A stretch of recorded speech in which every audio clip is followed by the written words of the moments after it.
রাজনৈতিক দলগুলোর সঙ্গে তৃতীয় দফায় কাল শুরু হচ্ছে অন্তর্বর্তী সরকারের আলোচনা। প্রথম দিন অংশ নিচ্ছে দেশের বৃহত্তম রাজনৈতিক দল বিএনপি।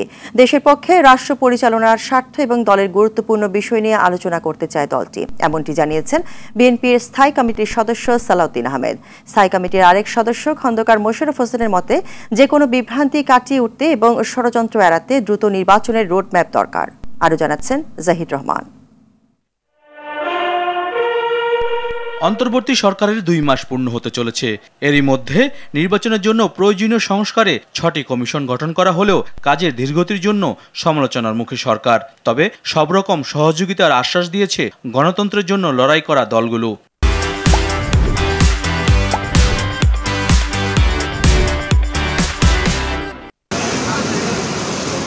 এর আগে রাজনৈতিক দলগুলোর সাথে অন্তর্বর্তী সরকারের উপদেষ্টা মণ্ডলীর 2 দফা বৈঠক হয়। এবার শনিবার বিএনপির সাথে বৈঠকের ঘোষণার পর আলোচনার বিষয় চূড়ান্ত করেছে দলটি।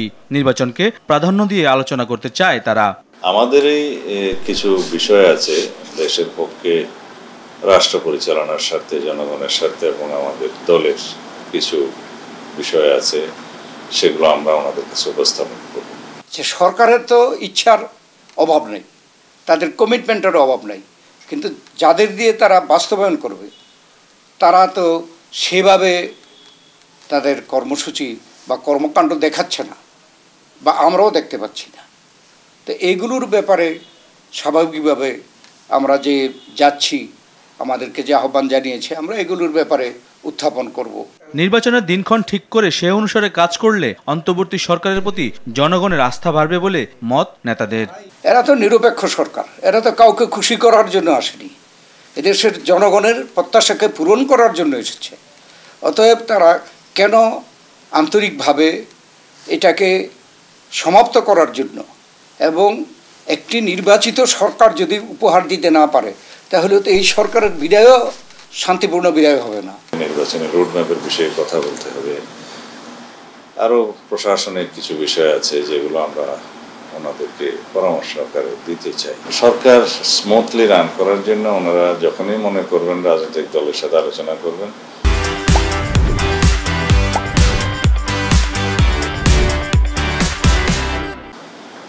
সেটা আমরা আছি, আমরা রেডি আছি, আমরা যাব, এবং এটা আমার মনে হয় ওনাদের কর্মপদ্ধতির মধ্যে আছে। সংস্কারের মাধ্যমে রাষ্ট্রকে এগিয়ে নিতে হলে রাজনৈতিক দলগুলোর সঙ্গে অন্তর্বর্তী সরকারের নিয়মিত আলোচনা দরকার বলে মনে করে বিএনপি। গণতান্ত্রিক সংগ্রামে যারাই ছিলেন, যে সমস্ত রাজনৈতিক দল, সামাজিক শক্তি, তাদের সবার সাথে ওনারা কথা বলতেই পারেন। জাহিদ রহমান, RTV, ঢাকা।